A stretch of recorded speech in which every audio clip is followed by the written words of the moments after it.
বিগত ফ্যাসিস্ট সরকার যে টাকা লুটপাট করেছে সে টাকা এখন গুজব ছড়াতে ব্যাপকভাবে ব্যবহার করছে বলে জানিয়েছেন তথ্য ও সম্প্রচার উপদেষ্টা নাহিদ ইসলাম। তিনি বলেন, দেশে এবং দেশের বাইরে এই সরকারের বিরুদ্ধে নানা ধরনের ষড়যন্ত্র প্রতিদিনই আছে।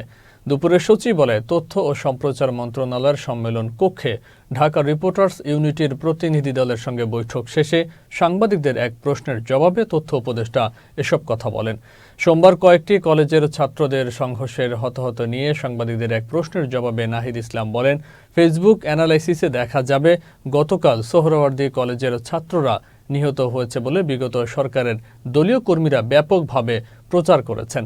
মূলত তারা যে কোনোভাবেই একটা অস্থিরতা তৈরি করতে চায় বলেও মন্তব্য করেন তথ্য উপদেষ্টা।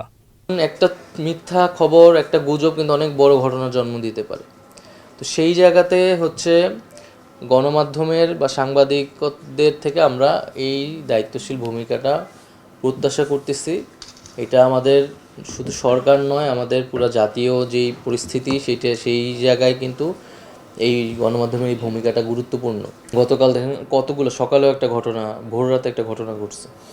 তো এই যে বিষয়গুলো, এবং যেহেতু 16 বছরের একটা প্রশাসনিক ব্যবস্থা ছিল, আপনারা এটা হয়তো বুঝতে পারেন যে সেইটি আসলে রাতারাতি বদল করা মানে একটা জায়গায় আবার স্টেবল পরিস্থিতি নিয়ে আসাটা একটু টাফ। পুলিশ ঢাকা মেট্রোপলিটনের পুলিশ ট্রান্সফার করা হয়েছে, বাইরের পুলিশ ঢাকায় আনা হয়েছে, যারা ঢাকা সম্পর্কে চিনে না, জানে না, তাদের তো সময় লাগতেছে গুছাতে। একই জিনিস কিন্তু গোয়েন্দা সংস্থায়, একই জিনিস প্রশাসনের সব জায়গায়। ফলত তথ্য পাওয়ার ক্ষেত্রে, প্রচারের ক্ষেত্রে এবং ইভেন সাংবাদিকরাও আমাদের অনেক তথ্য বিভিন্ন সময় গুরুত্বপূর্ণ তথ্য দিয়ে সহায়তা করে। তো সেই জায়গাতে আমরা সাংবাদিকদের সহায়তা কামনা করছি এবং সরকারের জায়গা থেকেও যে কোনো প্রকার সহায়তা সহযোগিতা আমরা করতে প্রস্তুত আছি।